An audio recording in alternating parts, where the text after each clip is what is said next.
इंदौर महापौर पुष्यमित्र भार्गव के नेतृत्व में महापौर सभा कक्ष में मेयर एंड काउंसिल की बैठक संपन्न हुई। बैठक में शहर में चल रहे विकास कार्य और नए प्रोजेक्ट्स के बारे में चर्चा की। इसके साथ ही कई अहम प्रोजेक्ट्स को स्वीकृति भी प्रदान की गई। बैठक में इंदौर निगम आयुक्त शिवम वर्मा, महापौर परिषद सदस्य राजेंद्र राठौर सहित कई अधिकारी और जनप्रतिनिधि मौजूद रहे।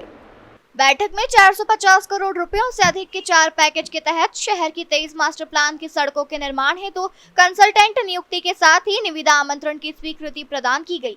इसके साथ ही बैठक में नगर निगम इंदौर को डिजिटल बनाने के क्रम में निगम के स्वयं के पोर्टल बनाने के साथ ही नवीन व्यवस्था 1 जनवरी से लागू करने के निर्देश दिए गए।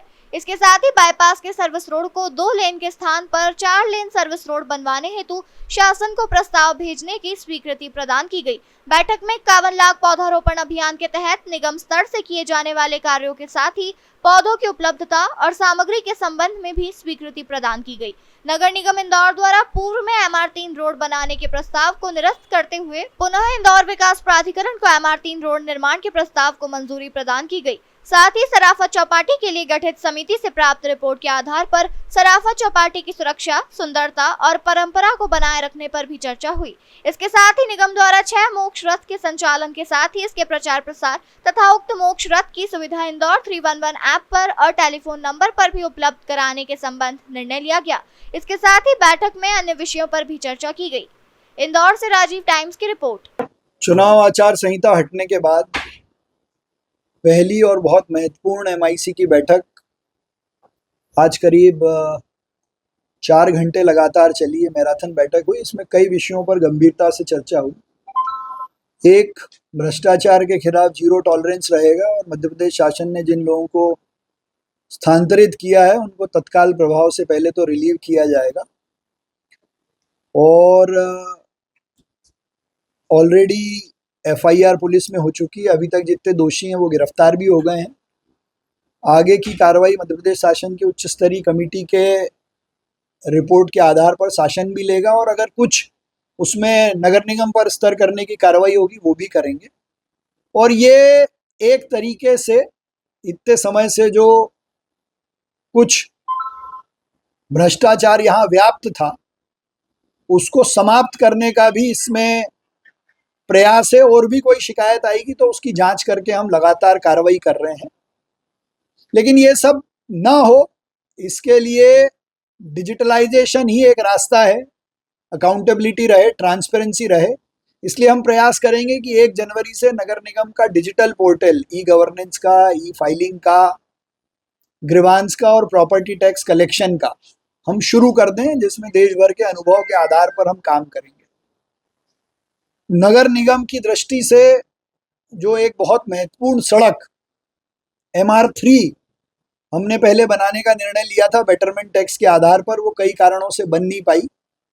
शासन स्तर से मिलाकर पुनः उसको IDA बनाएगा। हमने उसको बनाने का जो निर्णय था उसको समाप्त किया है आज। IDA उसमें मुआवजा देके, क्योंकि कई किसानों की भी ज़मीन उसमें आ रही है, ग्रीन बेल्ट की भी ज़मीन है, तो वो बन जाए ये भी बहुत महत्वपूर्ण है। तो वो IDA के स्तर से अब बनाई जाएगी। हमने अपनी तरफ से उसका टेंडर फोरक्लोज करने का निर्णय आज लिया है।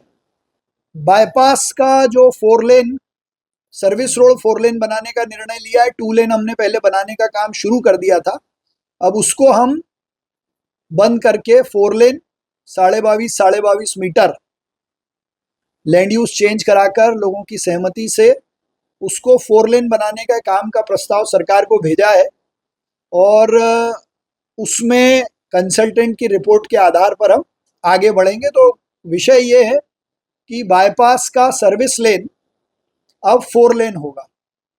साथ ही 51 लाख पौधे लगाने का जो संकल्प हमने लिया है उसमें नगर निगम की भूमिका बहुत महत्वपूर्ण है।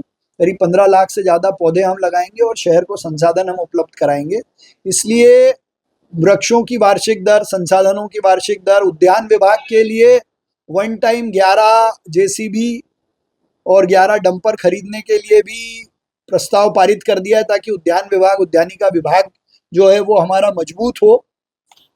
सबसे विशेष रूप से इंदौर की सराफा चौपाटी पर पूरी MIC ने बहुत गंभीरता से लंबा डिस्कशन किया और रिपोर्ट पर भी हमने चर्चा की है। जो 2 बातें अभी निकल कर आई हैं, एक परंपरा भी बनी रहे और चौपाटी की सुरक्षा भी रहे। इस दृष्टि से मार्केट डिपार्टमेंट को हमने दिशा निर्देश दिए हैं कि वो एक एसओपी तैयार करे कि सराफा चौपाटी सुंदर भी कैसे दिखे, सुरक्षा की दृष्टि से भी चले और नगर निगम की स्ट्रीट पर दुकानें कैसे रेगुलेट हों, इसका एक पूरा प्रस्ताव बनाकर वो हमको देंगे। उसके बाद कितनी दुकानें रहेंगी कितनी नहीं रहेंगी उस पर हम निर्णय लेंगे।